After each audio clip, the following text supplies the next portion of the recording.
Yes, igitondo cyiza reka nongere mfata akakanya nsuhuze mikaze mu mwese tubana hano kuri Ibakwe Media TV. Natangire mbiseguraho kubera ko yari News Lab TV. Hari ukuntu byaba challenginga cyangwa se byabashobera mukibaza niba muyobye, ntabwo ari byo. Hahindutse ivide naho umuvinyoro cyari wa wundi, hahindutse icupa naho umuvinyoro cyari wa wundi. Nge ndi Fagika Inamura, ni munyemerere dusangire iyi mpamba makuru agezweho ku mutekano ku butaka bw'Iburasirazuba bw'igihugu cya Kongo. Ubwo nsubiza abadukurikiye cyangwa se abibaza impamvu twahinduye izina, ni impamvu itanga nururu. Nzajya nyibasobanurira uko bwije nuko bukeye bijyanye n'intego dufite muri uru rugendo tugenda tubagezaho amakuru. Birumvikana tuzajya dutumira n'abatumirwa batuganirize, ariko kandi bagomba kugira ibakwe kuko nta wundi uzajya dutanga amakuru, nitwe ba mbere. Murabizi ko ari twe rukumbi ku mubumbe. Ubwo rero twasanze izina Ibakwe Media TV ari izina ryiza dukwiye kuba twakubaka cyangwa se twabrandinga.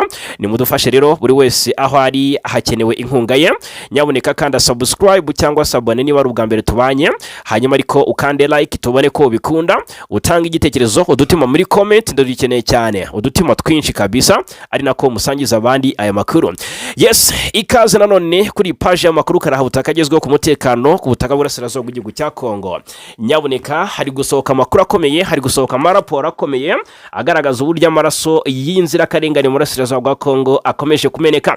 Reka tubane rero aka kanya haravugwa rezilita nyuma y'ibitero karahutaka byaraje Rwantambi abo mu Minembwe ku munsi w'ejo. Niyo nkuru twiriye tuvugaho 5-5 twarabanye. Reka nongere ensubye mu babwira ko ahangaha mu Minembwe muri access zitandukanye, Bidegu, Kalingi n'ahandi hatandukanye, drone za kamikaze z'igisirikare cya Kongo zikomeje gukora amarorerwa mu buryo budasanzwe. Ahangaha bigeze naho ujya kuba ari inkuru ukabura aho yihera. Biravuga ko Minembwe FARDC yongeye gukaza ibitero karahutaka ku baturage batuye muri access za Kalingi. Ingaruka ibitero byagize ndaje mbabwiraho 5 kandi turakomoza ku ngoma ya Tshisekedi, turebera hamwe uburyo igiye guhanguka. Aka kanya ingoma ya Tshisekedi igiye guhanguka ndabisubiramo nyuma yuko ejo twabwiraga ibyatangajwe na Bahati Lukwebo.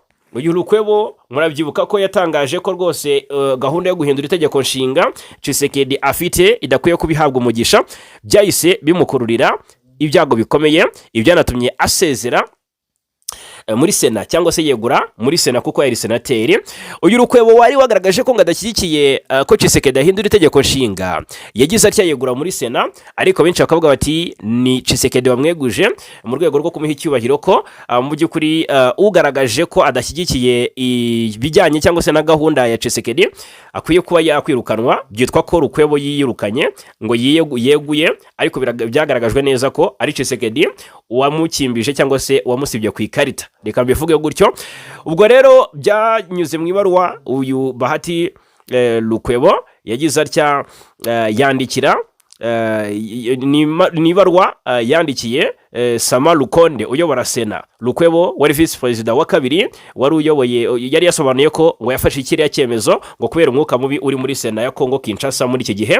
Ibi ariko bigakomoka ku kuba Tshisekedi ashaka guhindura itegeko nshinga kugira ngo azongere ayobore iki gihugu muri manda ya gatatu, ibitarigeze bibaho mu mateka ya Kongo. Ari nako n'abandi banyapolitiki batandukanye abenshi batavuga rumwe n'ubutegetsi bwa Tshisekedi batavyumva neza, n'abandi bari muri Sena ari na mpamvu runtu muri Sena rwo ruvugwa nabo ntago bavyumva.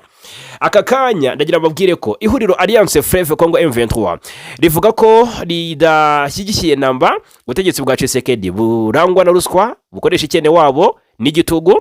Aka kanya rero bikavugwa neza ko icyo M23 iri guharanira ari ugukuraho ubu butegetsi bw'ikibi buriho. Ntabwo ari ibyo gusa, havuzwe umwambari Joseph Kabila Kabange, ni former president wa Repubulika ya Demokarasi ya Kongo. Uyu noneho ni nayo nkuru, ni naho nari mbikomoje, yahagurutse arongera aravuga nyuma yuko acitse urupfu ejo bundi. Murabizi ko yagabweho igitero hariya muri mu gace ka Himbi, ni mu mujyi wa Goma.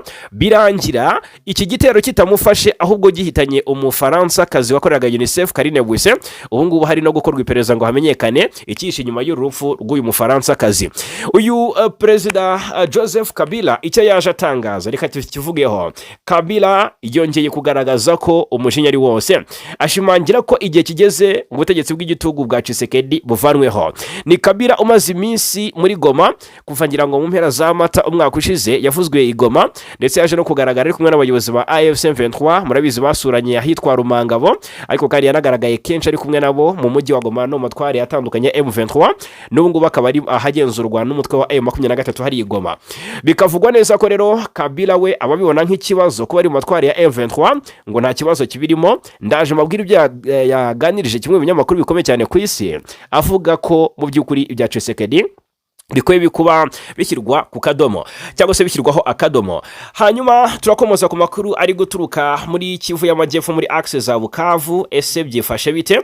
Biravugwa ko M23 ngo yari yiteguye gusohoka mu mujyi wa Bukavu, ariko kusukuri kubera ko mu by'ukuri M23 yabyahakanye yivuye inyuma. Icyo tuza gukomozaho ahubwo nuko magingaya hari inama y'urubyiruko yabaye hariya muri Bukavu. Hanyuma iyi nama rero icyo yanzuye nicyo nje ngo tugarukeho tubikomozeho tubive imuzini muzingo.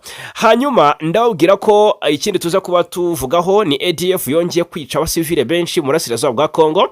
Turagaruka muri Masisi turebera hamwe ubwo imirwano y'uburaga mu bice bya Kazinga, AFC M23 na Wazalendo besurana mu buryo bukomeye, byarangiye M23 yigaruriye agace ka Kazinga mu buryo budasubirwaho. Ndaje mbabwire mwumva uburyo Wazalendo na FARDC bongeye gutesekera ku mirongo y'urugamba.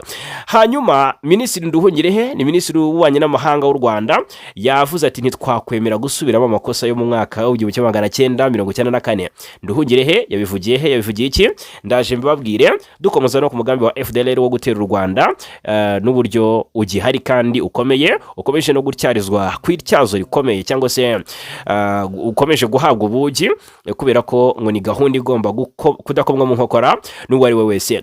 Reka rero tuze tubigarukeho. Hanyuma ariko indi nkuru tuza kwibandaho muri Afrika, turanyarukira mu gihugu cya Kenya. Wahoze ari Minisitiri w'Ububanyi n'Amahanga yaburiwe irengero. Byagenze bite? Umucamanza wa ICC n'urukiko mpuzamahanga mpanabyaha wasohoye impapuro zo gufata Netanyahu yakupiwe amazi n'umuriro. Byamugendekeye bite? Ndabibabwiraho, mbabwire ko mu Bwongereza haraturuka inkuru mbi cyane, ariko turanza twibande kuri inkuru ivuga ku Bwongereza ngo baravuga ko ngo ikirego bwarezwe n'u Rwanda cyatewe n'uburakari. Ndaje mbasobanurire. Hanyuma ariko mu gihugu cy'Ubwongereza hari umudiplomate witabye Imana, ndamubabwiraho. Tunyarukire muri Colombia mabwira iby'indege yarimo abasirikari 100 yahanutse. Tubive imuzini muzingo gatanu ku kandi. Rero reka nongere mbahe ikaze nanabibutsa ko byoroshye cyane gukomeza kubana natwe hano kuri Ibakwe Media TV. Ni subscribe, kandi subscribe, ukande like, utanga igitekerezo, urasangiza abandi aya makuru. Ibi byose ariko ubikore mu gihe nabwo wumva wanogewe. Reka duhere kubitangazwa na Joseph Kabila Kabange, ni former president wa Repubulika Iharanira Demokarasi ya Kongo, kuhazaza he ku mpamvu nyamukuru ari mu mujyi wa Goma cyangwa se mu matwari ya M23 ndetse na byinshi byavugwaga. Murabizi ko mu minsi yashize tariki 11 niba nibuka neza nibwo havuzwe ko Joseph Kabila ashobora kuba yarari muri target za guverinoma Kinshasa ngo kuba yakwicwa akaba yakurikira Wiringoma, kuko bivugwa ko uyu Kabila ejo muri tariki 11 mu ijoro rya tariki 10 rishyira 11 Werurwe ngo yaraye muri hariya Himbi, muri quartier Himbi ni mu mujyi wa Goma, ahari inzu z'umugore we Olive Lembe. Ahangaha iyi quartier Himbi ngo ni mu Kiyovu rwose, na ahantu habakire.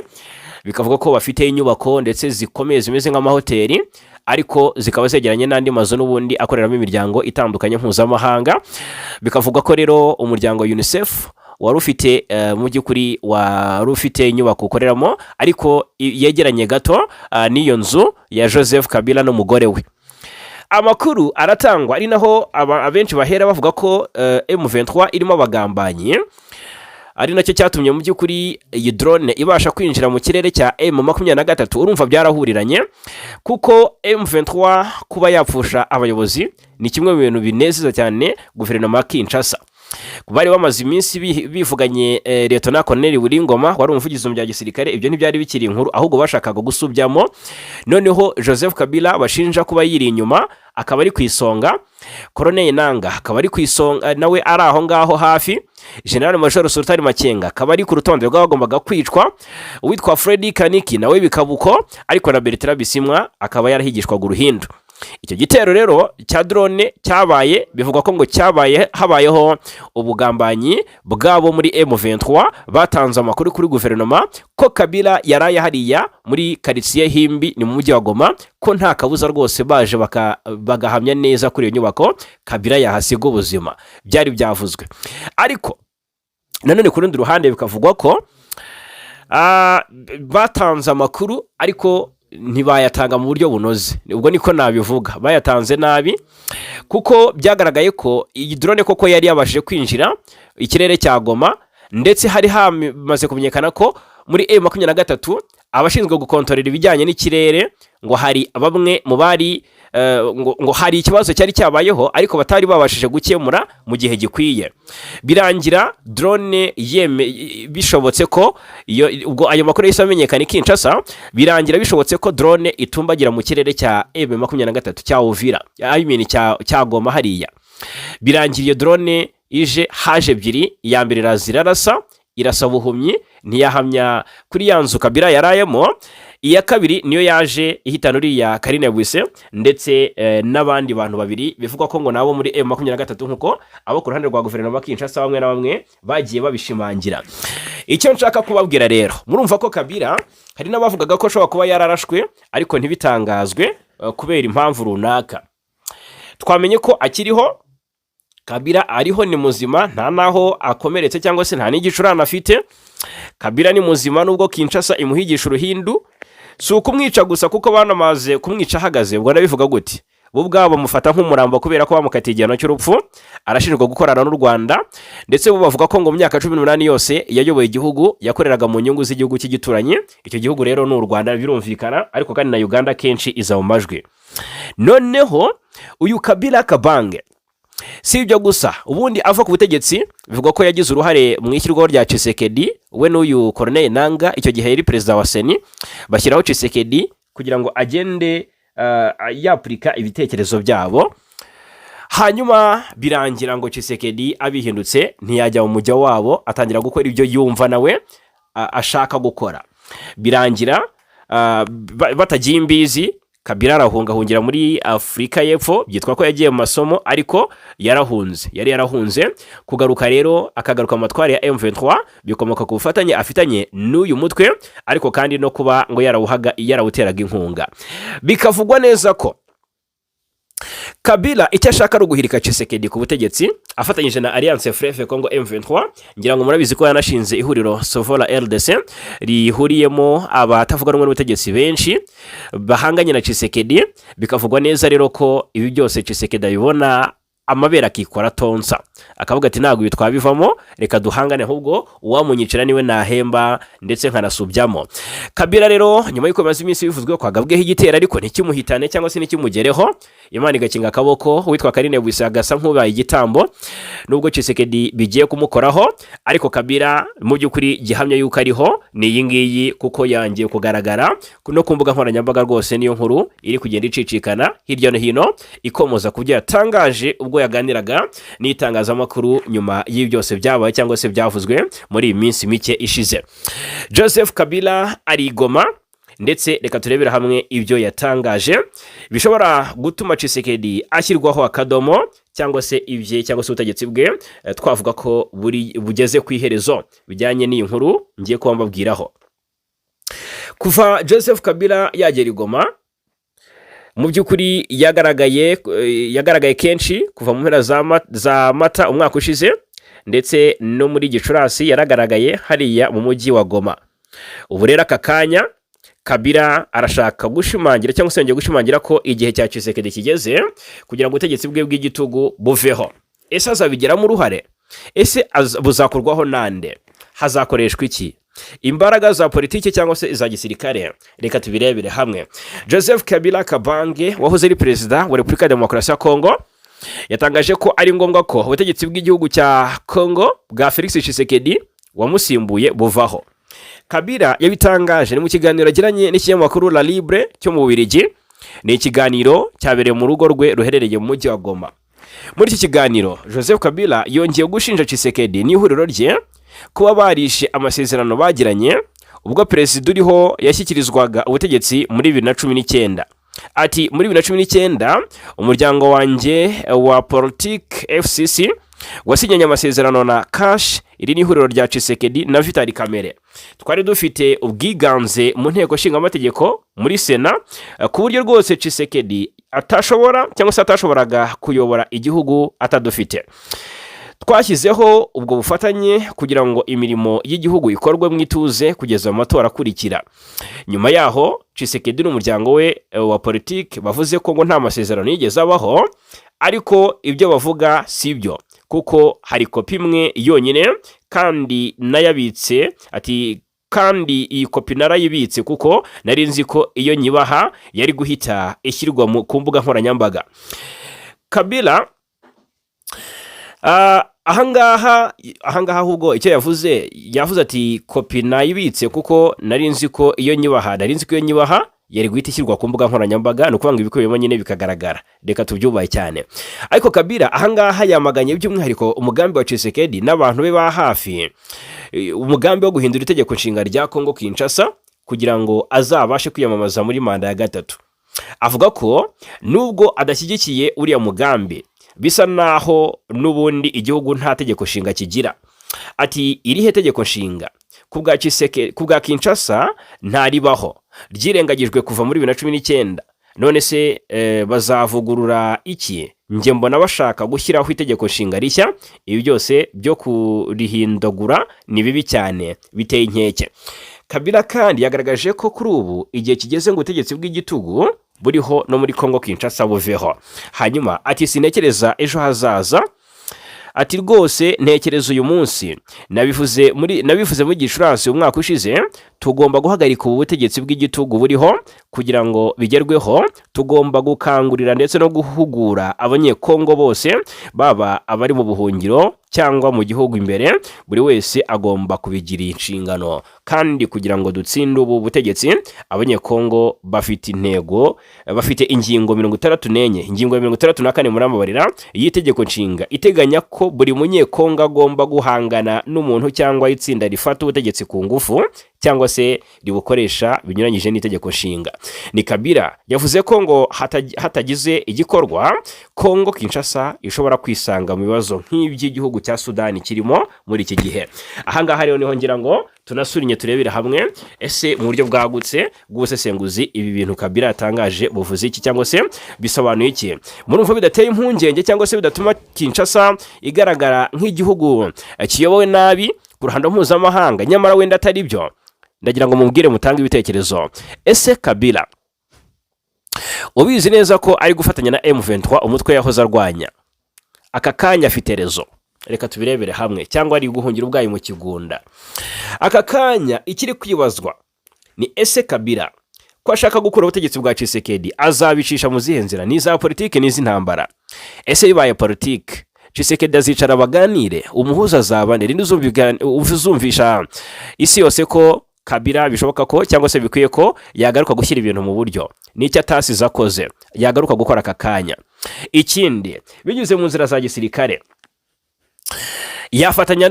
Bivugwa ko hari imitwe iri mu bice bya Katanga bivugwa ko ngashyigikira, kuko wenda ni kwa basekuru n'ibiki, ariko nta gihamya gihari.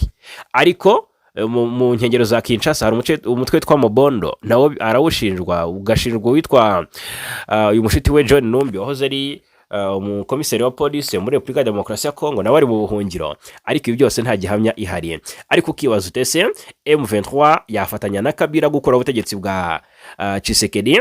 Reka tubihanga amaso. Hanyuma ariko ubwo ngubwo mu buryo bwagutse, reka turebera hamwe ese bivuze iki? Niki Tshisekedi niki Kabila yakora kugira ngo ubutegetsi bwa Tshisekedi bushyirweho akadomo? Ese kuza muri ubu buryo Kabila aje agamije iki? Ahangaha barangaragariza ko ngo icyo Kabila agamije ngo ni hidden strategy, cyangwa se ni strategy ihishe iri mu bwiru utafa gusobanukirwa, ariko abarebera kure ariko bakamenya bagasobanukirwa ibyo ari byo, hari icyo bavuga.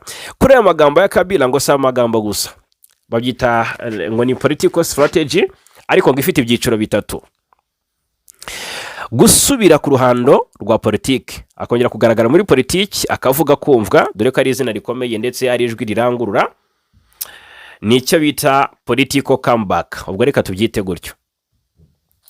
Kabila amaze igihe atagaragara cyane muri politiki, kuvugira igoma. Ibi si impanuka, ni igoma nibyo koko, ni matware ya M23, ahafite imitungo, afite inyubako. Kuba hari si ikibazo kuko ni umunyekongo, ariko arashakwa cyangwa se arahigishwa uruhindu. Murabizi neza ko Tshisekedi amubonye yamwica, icyo ashaka ari ukumwivugana dore ko yanamukatiye igihano cy'urupfu. Ntabwo ariyo nk'undi munyekongo wese, kandi uwahoze ari perezida burya ntabwo wanyibwira ko yabaye umuturage ngo bikunde, ntabwo bijya bishoboka. Hanyuma iki ni igihamya cy'uko rero amagambo ya Kabila si amagambo ari aho gusa, afite n'ikindi ahetse. Kuba amaze igihe atagaragara cyane muri politike siyo ndi busurinye cyangwa se siyo ndi bwandalayininge ngo ngiceho umurongo, ariko kuba ari mu mujyi wa Goma kandi arindiwe umutekano, nabyo ni ibintu ushobora kwibaza ute se bivuze iki? Ni ikimenyetso cy'uko M23 yabifitanye imikoranire na Joseph Kabila. Ahangaha ese Joseph Kabila ni igisubizo kuba yakorana na M23 byafashe iki M23 ko yigeze kuyirasaho rwose? Ese aka kanya nibwo abonye ko bikwiye ko yayitiza imbaraga cyangwa se yayongerera ubushobozi kugira ngo ikomeze guharanira impinduramatwara? Abonye ko ya CNDP bahanganye aka kanya yabaye M23 byibuze ifite rezo. Ibi nibyo abafite impungenge bibaza, ariko ibi ngibi yagenda atangaza cyangwa se avuga cyangwa se na gahunda afite n'intumbero birerekana ko ashaka kwiyubakira influence mu burasirazuba bwa Kongo, kangaha babivuga no gutesha agaciro ubutegetsi bwa Tshisekedi. Rero iki ngiki nicyo nshaka ko tuganiraho, ariko nta tegeko nshinga rikiriho nk'uko abasesenguzi bari kuvuga, cyane cyane muri Repubulika ya Demokarasi ya Kongo, kuko ubutegetsi bw'igitugu ngo buri gushaka kuvanga ibintu uko bwije nuko bukeye, hanyuma gutuma ubutegetsi bugaragara nk'aho butemewe. Iki nicyo Kabila nanone ashinjwa mu magambo ari kuvuga. Birasa nk'aho Kinshasa itayobowe cyangwa se nta muyobozi. Ukibaza se iyi ni Scarecrow, ni Baringa, ni Kadahumeka, Tshisekedi ni muntu ki ku buryo rwose yaba hari ukabona ko nta kintu na kimwe na influence nimwe afite?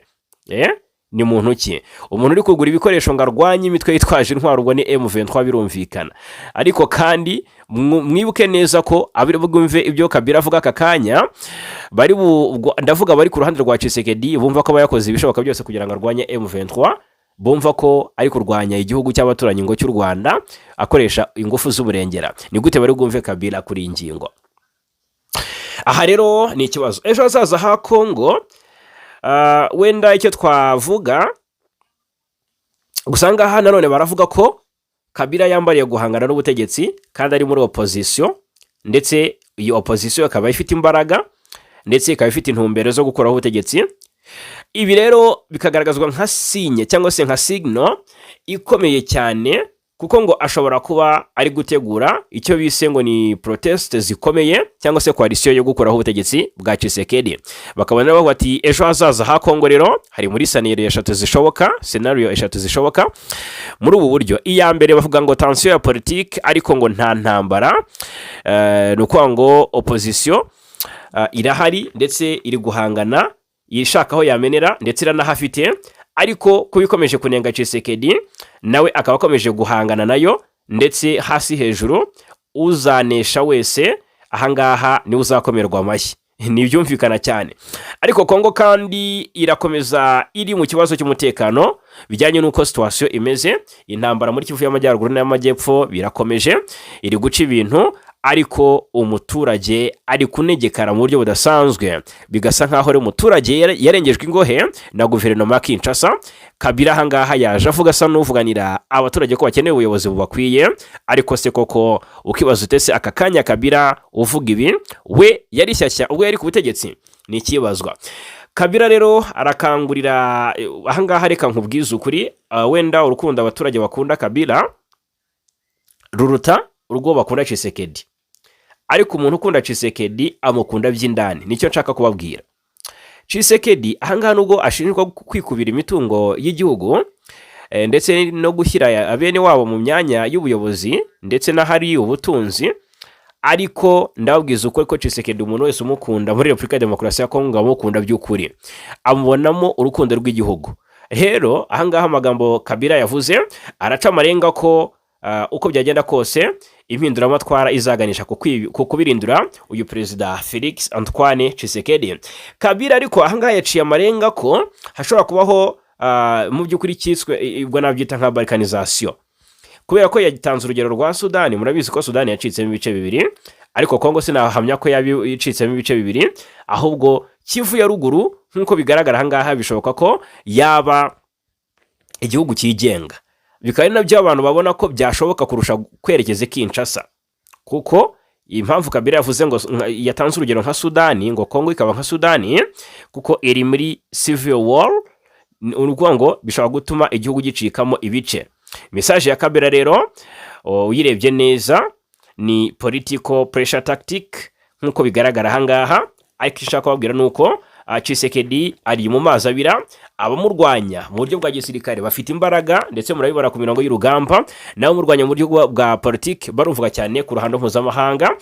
Ikigaragara nuko Tshisekedi nta maboko afite yo kumufasha gukomeza gutsimbarara. Abasengera Tshisekedi bamusengere kuko ingoma ye birashoboka ko yahanguka. Ku kibuga cy'imirwano reka duhere i Masisi gato, ndaje mbabwire ibyo mu Minembwe nuko abaturage byabagendekeye, ariko reka mpere mu bice bya Masisi gato. I Masisi ahitwa Kazinga, iyi Kazinga ku munsi w'ejo havuzwemo imirwano ikomeye hagati ya M23 ndetse na Wazalendo yifatanyije na FARDC. Kazinga yabayemo imirwano ikaze ku munsi w'ejo, yarimo imbunda ziremere ndetse n'izoroheje, ndetse yabaye amasaha menshi rwose, habayeho gukanira ku buryo bukomeye. Imirwano ikaze yadutse mu gitondo cya kare ku munsi w'ejo, umudugudu wo muri groupement ya Oso Banyungu witwa Kazinga wongeye kumvikanamo ibiturika by'amasasu. Amakuru aturuka mu nzego z'umutekano zaho ndetse n'abayobozi gakondo baravuga ko imirwano yatangiye ahagana amasaha 11 z'igitondo, ubwo inyeshyamba za M23 zagabaga ibitero ku birindiro by'inyeshyamba za Wazalendo kuri ubu zigenzura kariya gace k'ingenzi ka Kazinga. Bivuga ko imirwano yakoreshejwemo intwaro zirebereye n'izoroheje, kandi ku rusaku rw'ibisasu rwumvikanye mu midugudu myinshi ikikije aho ngaho Kazinga, ibyateye ubwoba abaturage b'abasivile nk'uko ikinyamakuru Actualité cyabitangaje. Amakuru akomeza avuga ko inyeshyamba za M23 ngo zishaka kongera kwigarurira Kazinga. Iyi Kazinga yafashwe n'inyeshyamba za Wazalendo mu byumweru 2 bishize, ariko kandi zafashe Kazinga, izi Wazalendo na FARDC zafashe Kazinga bivuzwe ko M23 yakoze withdraw muri aka gace yagiye n'uduce twinshi turimo Malema, turimo agace Kandete n'utundi tugiye dutandukanye muri teritwari ya Masisi. Ahi Masisi ikindi kiri kuvugwayo ni ibikorwa bitandukanye, birago ko ni i Masisi PAM itanga ubufasha ku baturage bavuye mu byabo n'abasubiye mu ngo zabo. Ikalembe na Malemo, iri ni ishami ry'umuryango w'abibumbye rishinzwe ibiribwa PAM cyangwa se Programme Alimentaire Mondiale ku bufatanye na Caritas Goma, ryatanze ubufasha bw'ibiribwa ku cyumweru tariki 22 bugenewe abaturage bahuye n'ingaruka z'intambara mu gace ka Bashari Mukoto muri Masisi muri Kivu ya ruguru. Ubufasha rero nk'uko bigaragara bwahawe cyane cyane abavuye mu byabo imbere mu gihugu n'abari bamaze gusubira mu ngo zabo, bakaba bari mu buzima bugoye cyane nyuma y'igihe kinini cy'umutekano muke. Ababuherewe cyangwa se abahawe ubwo bufasha barishimira ko ngo bwabafashije. Umwe muri bo ati ndishimye cyane, ndashima kandi ndanyuzwe n'ubufasha buzafasha umuryango wanjye kubona ibyo kurya mu byumweru bimwe biri imbere. Ahangaha rero ni icyo kwishimirwa, uyu muryango watangiye gutanga ubufasha ku bagizweho ingaruka n'intambara muri axe zitandukanye za Masisi ndetse na Walikale. Hanyuma reka noneho dukomoze ku bakora guturuka i Walikale muri axe yitwa Kanune. Aka gace kantunguye ntabwo nari nkazi, ariko ngo Wazalendo na FARDC bonge kurasanira na M23 mu buryo bukomeye. Kanune havuzwe imirwano ku munsi wo ku cyumweru. Ku munsi w'ejo rero kwa mbere ho havuzwe ituze risa n'iridahagaze neza, ariko kuko mu gitondo cyo ku munsi w'ejo hongeye kumvikana isasu ritatinze, ariko ubwoba ni bwose. Iyi Kanune rero ni umudugudu uherereye mu gace ka Ikobo muri groupement ya Ikobo muri teritwari ya Walikale muri Kivu y'Amajyaruguru, nyuma y'imirwano ikaze yahuje abarwanyi ba M23 nabo ku ruhande rwa Wazalendo. Nkuko amakuru aturukaho byabereye abivuga, ni imirwano yatangiye amasaha y'igitondo irangira nimugoroba, Abazalendo batagira ingano basize ubuzima.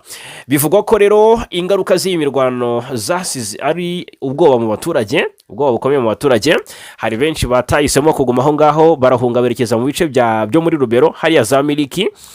uko guhunga rero mu by'ukuri kwiyongereye cyane nyuma y'uko iyi mirwano yari igabanutse mu masaha y'umugoroba, aho abatanga ubuhamya bavuga ko rwose abaturage birundiye ahitwa Miliki, ngiyi kanune nubwo irimo ituze itari kumvikana imirwano aka kanya, ariko irimo icyoba kidasanzwe ndetse n'abaturage ni bake cyane ugereranyije n'abasanzwe bahatuye, kuko bahungiye muri teritwari ya Rubero, aha ni muri Kivu y'Amajyaruguru, Miliki hagenzurwa n'ubundi na M23.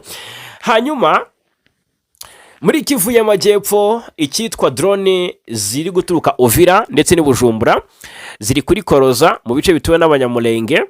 Reka turebere hamwe iby'iyi nkuru twayivuze ku mugoroba ku cyumweru, tuvugaho ku munsi w'ejo, ariko ntabwo twari twamenye ingaruka z'ibi bitero bya drone byakomeje kubuza amajya n'amaza abaturage bo muri Kivu y'Amajyepfo. Hanyuma reka turebere hamwe uko ibintu byaje kuba bigenda. Drone zongeye kurasa nka datari n'ahandi noneho zirashe aka kanya tuvugana. Amakuru avuga ko hari ahandi hantu izi drone zongeye kugaba ibitero, izi kamikaze zakamejeje hari Murenge Nyabuneka. Ahangaha amakuru angeze aravuga ko mu bice byo mu misozi miremire y'Umurenge mu ijoro ryakeye hongeye kumvikana ibitero bya drone hano mu duce dutandukanye two mu nkengero za Minembwe, cyane cyane ngo ku muhanda wa Gakenke ndetse no kwa Chef Rutaganda ngo hongeye kugabwa igitero cya drone.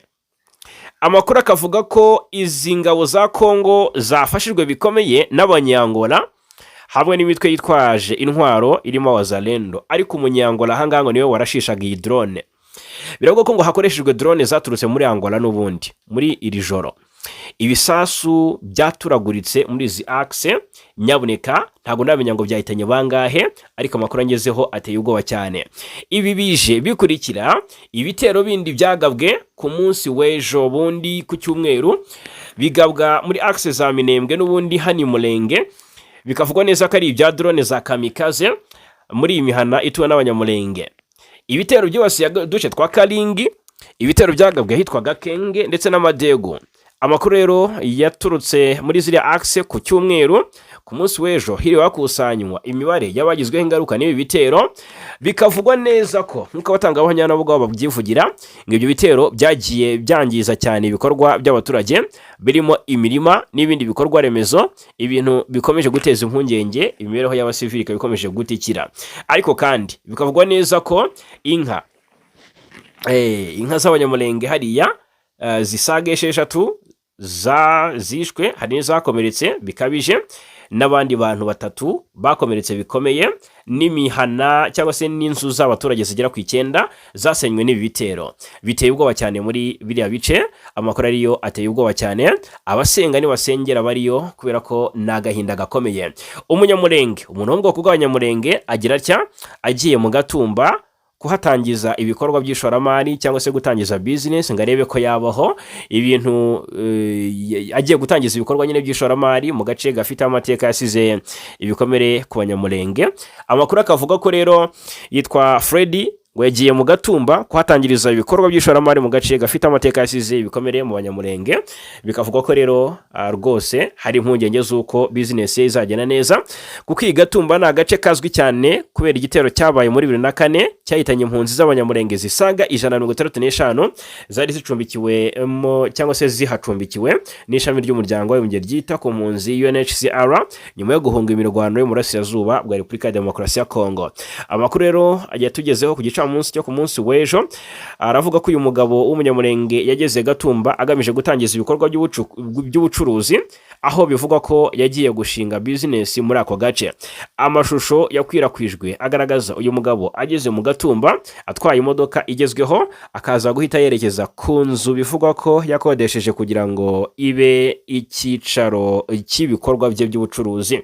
Ariko hari impungenge. Uyu mugabo witwa Freddy Gakunzi bivugwa ko asanzwe atuye muri Leta Zunze Ubumwe za Amerika, aho yagiye nyuma y'imyaka ishize ahunze umutekano muke ndetse n'intambara zo mu Burasirazuba bwa Kongo cyane cyane ku baturage b'abanyamulenge. Ubwo rero amakuru akomeza avuga ko Gakunze ari umwe mu banyamulenge batandatu bivugwa ko baherutse kuva muri Amerika berekeza Bujumbura, bavuga ko bagiranye ibiganiro n'abayobozi bo mu Burundi ndetse bikagaragaza cyangwa se bakagaragaza n'ishimwe ku buyobozi bw'igihugu, harimo na Perezida Evariste Ndayishimiye igihugu cy'u Burundi.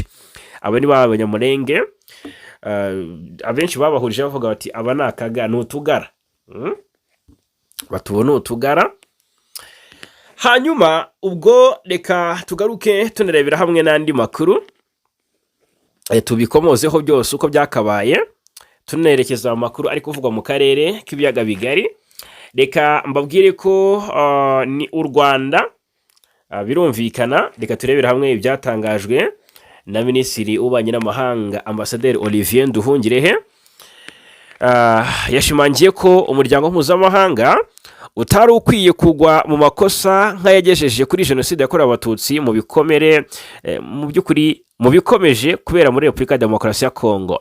Yabigarutseho ubwo yari mu nama mpuzamahanga yari ifite insanganyamatsiko ivuga ku kwigira ku hashize mu gutegura hazaza, kwibuka, kwiyunga ndetse no kongera kwiyubaka hafatirwa urugero kuri jenoside yakorewe abatutsi muri Mata 1994 mu Rwanda. Nduhungirehe rero yeretse amahanga ko muri Kongo hakomeje ibikorwa byibasira abatutsi b'abanyamurenge bishingiye ku ngengabitekerezo yo kurimbura ubwoko bw'abatutsi. Ati mu burasirazuba bwa Kongo abafite ingengabitekerezo yibasira abatutsi barimo abanyamurenge bakomeje kwenyegeza urugomo, kwica no gutuma abantu bava mu byabo. Yashimangiye ko gukomeza guceceka nyuma y'ibyo bimenyetso byose bikomeje kugaragara ari ubufatanyacyaha. Ati tugomba kubishyiraho umucyo. Guceceka mu gihe hari ibimenyetso nk'ibi biburira abafatanyacyaha, biburira ni ubufatanyacyaha. Twarayibonye na mbere aho abapfobya n'abakora ibitandukanye bashobora guhabwa rugari. Yakomeje agaragaza ko u Rwanda n'umuryango mpuzamahanga bitari bikwiye kwemera ko ibyabaye muri 1994 bisubiramo cyangwa byaba ahandi ku isi. Ati ntabwo twakwemera nk'umuryango mpuzamahanga gusubiramo amakosa yakozwe muri 1994 nubwo hari ibimenyetso by'uko mu burasirazuba bwa Repubulika ya Demokarasi ya Kongo hashobora kuba jenoside nk'uko byatangajwe muri Mata 2024 n'intumwa yihariye ya Loni ku bijyanye no gukumira jenoside. Umuryango mpuzamahanga ukomeje kubirebera ntacyo ukora. Ubwicanyi bumaze igihe bukorerwa abatutsi b'Abanyekongo bufitanye isano n'ikibazo cy'impunzi cyo mwaka w'1994 ubwo guverinoma yateguye ikanashyira mu bikorwa jenoside hamwe n'indi mitwe bafatanya bashoreraga ku ngufu imbaga y'abaturage bakabajyana muri iki gihugu cyahoze cyitwa Zaire. Nyuma yo kwiyunga rero iyi mitwe yaje kuvamo umutwe w'iterabwoba FDLR umaze igihe ukorera mu burasirazuba bwa Kongo ukorana bya hafi n'ingabo za leta y'iki gihugu n'indi mitwe mu bikorwa by'ubwicanyi bwibasira abatutsi b'Abanyekongo. Hanyuma ikindi twagarukaho tukivuga ku Rwanda, Ubwongereza baravuga ko ngo ibirego u Rwanda rwabureze ngo bifitanye isano. Reka turebe hanga kuntu babivuze, ariko ngo Ubwongereza buravuga ko ikirego bwarezwe n'u Rwanda ngo cyatewe n'uburakari. Ahangaha birumvikana ko harimo intambara y'amategeko hagati y'u Rwanda n'Ubwongereza.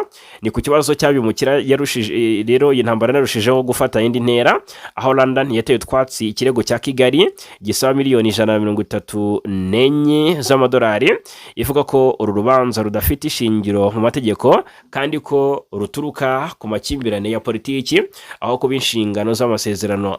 Urubanza ubu ruri imbere y'urukiko mpuzamahanga.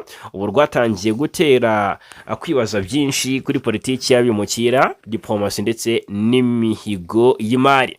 Ubwongereza rero bushimangira ko ikirego cy'u Rwanda kidaturuka gusa ku masezerano y'ubufatanye mu by'ubuhinzi mu by'ubuhunzi ubwabyo, ahubwo ngo cyatewe n'uburakari bw'ibihano bifitanye isano n'amakimbirane mu burasirazuba bwa Kongo.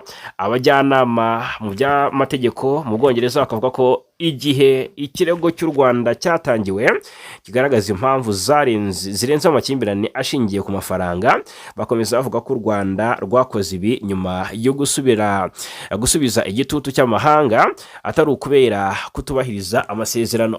Ikibazo kiri hagati y'ibihugu byombi gishingiye ku masezerano yo kwakira bimukira avugwaho rumwe yatangijwe bwa mbere muri 2021 nyuma yaje kwemezwa muri 2023 mu masezerano Ubwongereza bwateganyaga kwimurira mu Rwanda bamwe mu basaba ubuhungiro kugira ngo amadosiye yabo hatunganyirizwe cyangwa se babe banatuzwa. U Rwanda narwo kandi rwiyemeje gusuzuma dosiye zabo hakurikijwe amategeko mpuzamahanga arinda impunzi mu gihe binjizwa mu buzima busa bw'u Rwanda cyangwa se kwimura abo dosiye zabo zibemerera kubona ubuhungiro muri ibyo bihugu by'i Burayi bibirukana.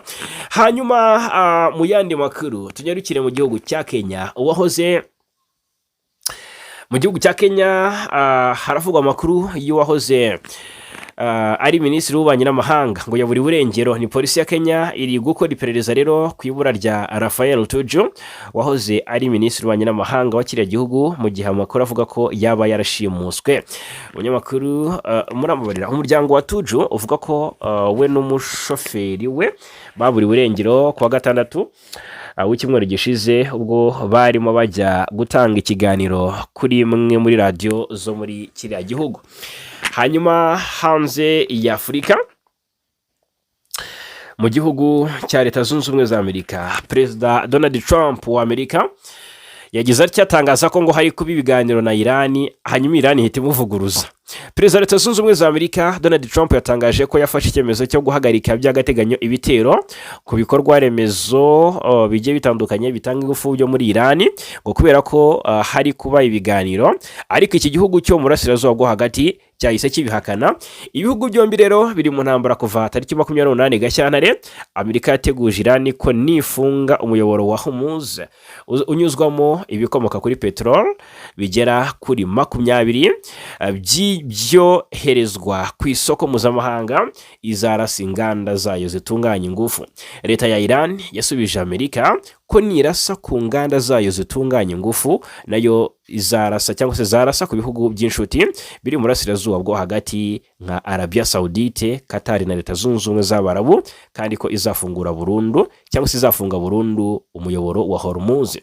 Ku ya 23 Werurwe Trump yatangaje ko hashize icyumweru habaho ibiganiro birambuye kandi byubaka hagati ya Amerika na Irani, kandi ko yabishingiyeho asaba ministeri y'intambara guhagarika ibitero ku nganda zitunganya ingufu muri Irani mu gihe cy'iminsi 3.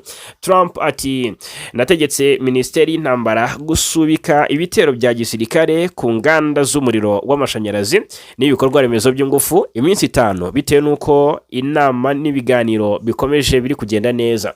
Hanyuma ambasade ya Irani muri Liban yatangaje ko Trump yafashe icyemezo cyo guhagarika ibitero kuri ibikorwa remezo nyuma yaho aburiwe ko umuyoboro wa Hormuz ushobora gufungwa burundu kugeza igihe ibyangijwe na Tehran cyangwa se ibyangijwe i Tehran bizaba byamaze gusanwa. Ibiro ntaramakuru bya leta ya Iran ni Fars byatangaje ko nta biganiro bitaziguye cyangwa se bitaziguye byigeze biba hagati ya Amerika na Iran, bitandukanye n'ibyo Perezida Trump yatangaje kuri uwo munsi. Hanyuma rero mu by'ukuri Minisiteri y'Ububanyi n'Amahanga ya Iran yatangaje ko ubutumwa bwa Trump bugaragaza ko nta kindi ashaka keretse umwanya wo kwisuganya neza kugira ngo azongere asabe ingabo za Amerika gusubukura ibitero bikaze.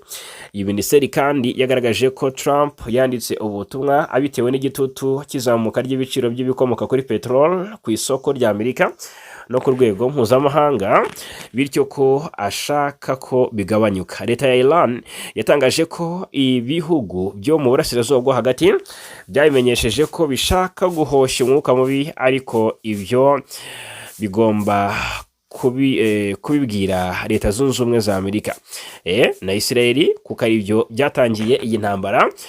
Nibyo ngibyo rero tugana ku musozo, reka nsoreze kuri inkuru ivuga ko mu gihugu cya Colombia habaye ibintu bikomeye. indege y'ingabo zirwanira mu kirere yarimo abasirikare babarirwa hagati ya 80 n'ijana yahanutse ubwo yari mu majyepfo y'igihugu hafi y'umupaka wa Peru. Uyu umwe mu bayobozi baho ngaho muri Colombia yabwiye AFP ko iyi ndege yari itwaye abasirikare babarirwa muri 80. Ibitangazamakuru by'imbere mu gihugu byatangaje ko ubwo iyi ndege yakoraga impanuka yari itwaye abasirikare barenga 100. Indege yahanutse igeze mu mujyi wa Puerto aho witwa ni Puerto Leguizamo mu ntara ya Putumayo. BBC yanditse ko abashinzwe ubutabazi mu by'ukuri boherejwe aho impanuka yabereye barokora abantu 57 bakiri bazima. Hanyuma Minisitiri w'ingabo wa Colombia Pedro Sanchez yavuze ko indege yakoze impanuka ikomeye ariko mu by'ukuri avuga ko hataramenyekana abayiguyemo. Perezida wa Colombia ariwe Gustavo Petro yatangaje ko yizeye ko nta bantu bapfira muri iyi mpanuka, ariko anahamya ko azakora ishoboka ntihagire ubuzima bw'abana b'igihugu bongera kugwa mu mpanuka itagomba kubaho. Ngaye nguko rero, reka mbashimire cyane kubana natwe murerekane rw'amakuru n'ibiganiro biba bigiye bitandukanye tudahwema kugenda tubagezaho. Amahoro y'Imana akomeze kubana namwe.